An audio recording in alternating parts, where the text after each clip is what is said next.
दोस्तों, बहुत बहुत स्वागत है आपका डेली न्यूज़ इंडिया 1.0 में। दोस्तों, कल दिन भर एक प्रश्न लोगों के जहन में चलता रहा, चल तो एक हफ्ते से रहा है, लेकिन पीयूष गोयल से ये सवाल पूछा जाता रहा है, क्या भारत ने रशिया से तेल लेना रोक दिया है? और एक क्वेश्चन कम से कम नहीं तो 5-6 पत्रकारों ने किया, अलग अलग समय में किया, 1-1.5 घंटे की प्रेस कॉन्फ्रेंस में। और हर बार पीयूष गोयल इरिटेट होते नजर आए कि मैंने पहले ही कह दिया कि इसका जवाब विदेश मंत्रालय देगा, फॉरेन मिनिस्ट्री देगी, मैं नहीं दे सकता।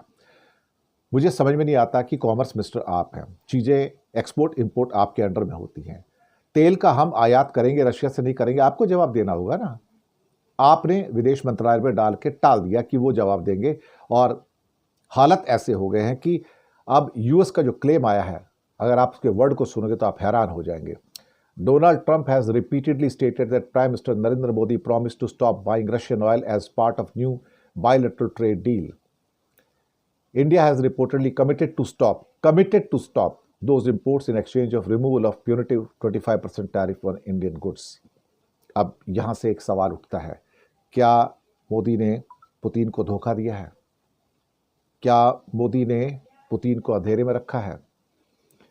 क्या मोदी जो 2 महीने से ट्रेड डील की बातचीत चल रही थी उसको पुतिन से छुपा रहा था?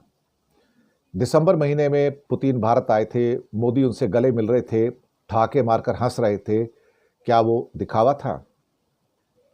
अभी भी क्रेमलिन यानी कि मॉस्को ने सवाल किए भारत सरकार से, आप अपनी पिक्चर क्लियर कीजिए कि आप क्या करना चाहते हैं।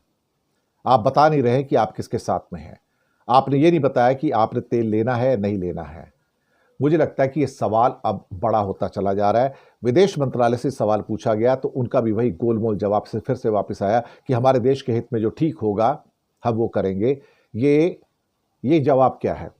जवाब यस और नो में होना चाहिए कि अल्टीमेटली जब आपने ट्रेड डील में वादा कर दिया है ट्रंप को कि मैं तेल नहीं खरीदूंगा, तो सीधा कहिए ना तेल नहीं खरीदूंगा। लेकिन Kremlin, Russia has stated it has received no formal communication from New Delhi suggesting a halt in the purchases. Will India continue? I doubt.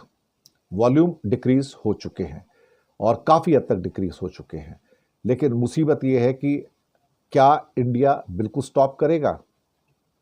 अगर इंडिया बिल्कुल स्टॉप नहीं करता है तो ट्रंप गुस्से होकर 25% टैरिफ फिर से वापस लगा देंगे।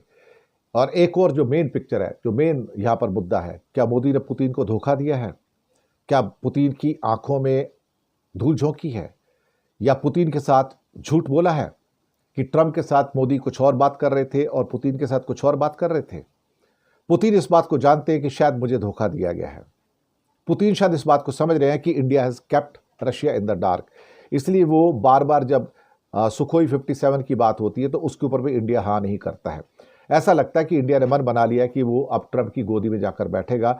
यही एक कारण था कि पुतिन ने जिनपिंग को लंबी वीडियो कॉल की और शायद उस कॉल के अंदर उसको ये कह के पुकारा था, मेरे प्रिय मित्र जिनपिंग।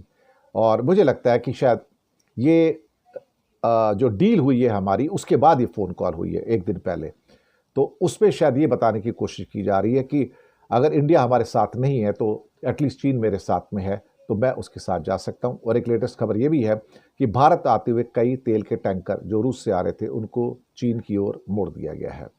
आप समझ सकते हो किसने किसको धोखा दिया है, किसने किसको अंधेरे में रखा है। शुक्रिया।